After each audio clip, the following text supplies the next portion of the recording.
Hello, this is Chase Palagi, recording live and broadcasting at your leisure.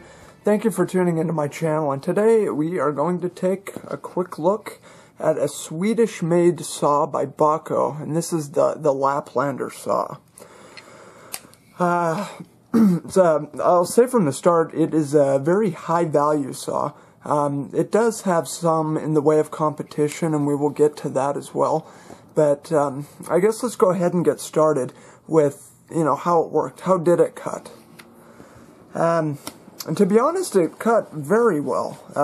One of the first things I actually noticed when putting this saw to work was how quick and effortless it rips through wood. It just seems to cut equally well on the push and the draw stroke, which made short work of anything under about 5 inches in diameter. So, who would this saw be for? Well, that's because there are several great folding or collapsible saws out there that I know about anyway. I think that the size and the value are going to be the primary factors in determining if this saw is right for you.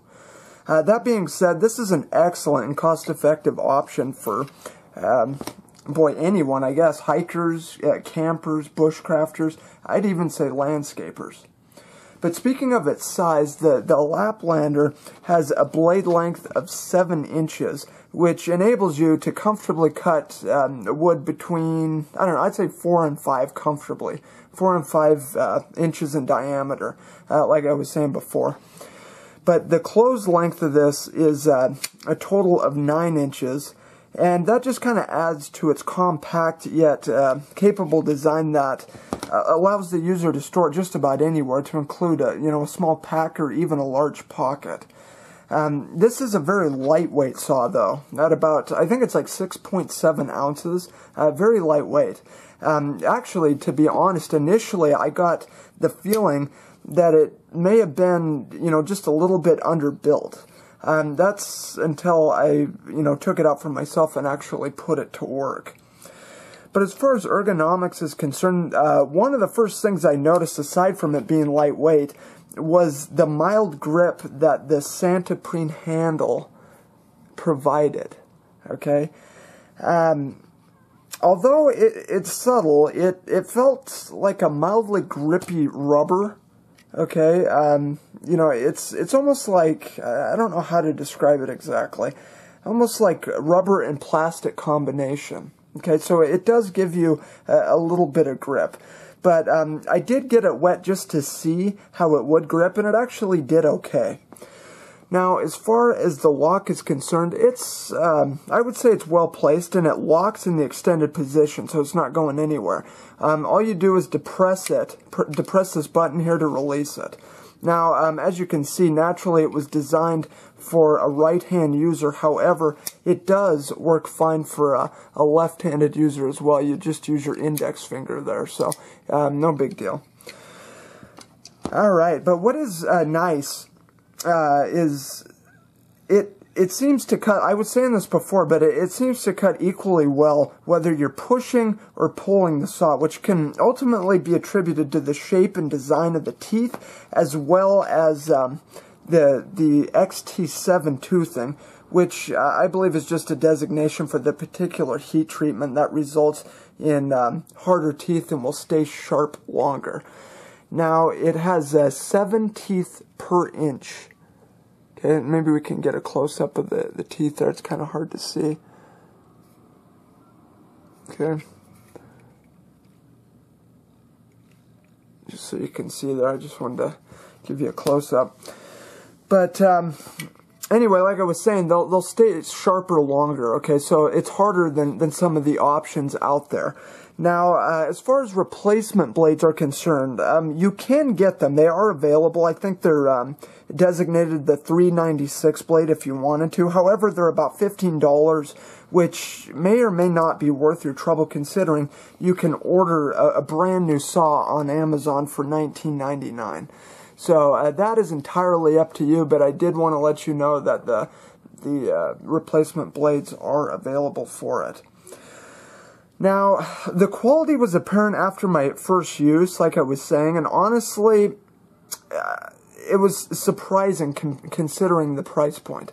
Now, I don't want to say this is a super high-quality saw. I mean, frankly, it's plastic. I think the quality I'm talking about is just the performance. And I think most of the performance is obviously coming out of this this Swedish steel that is heat-treated properly with the teeth there. However, I don't want to talk down this too much because it does provide a good grip. Ergonomically, it's really great. You can see the bow of this handle and just kind of the way that works. I mean, altogether, I think they just did a pretty good job with this. But lockup is actually surprisingly tight, okay? Now, in both directions, up, down, okay? But, I mean, that's going to be especially effective, like cutting, you know, while cutting wood. But as you can see, the blade is still flexible, enough to be forgiving, but not so much that it's a hindrance. The overall design is just well done, like I was saying. They did an excellent job matching and balancing the size to weight to function ratio, if that made sense. Now, the blade finish is this kind of, I don't know, this black powder coat, and that's going to protect that carbon steel from, you know, any sort of corrosion or rust or anything. And it is actually proven to be fairly durable. I have used this a fair bit, but you can see the wear right there, which is no big deal to me. Now, honestly, without that coating, it would probably work better. It's actually not as, I know it looks kind of like a powder coating, but it really isn't that that coarse.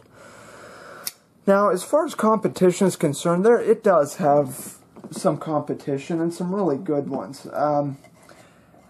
The one that I've actually have experience with and have used is it's this pocket chainsaw. Okay, actually, I wish I had some footage of this, but I cut a huge piece of fallen wood with this. It took forever, but essentially, you have like this this chainsaw blade here. It's actually very thin, as you can see, and it just kind of curls up into the can. And then they give you these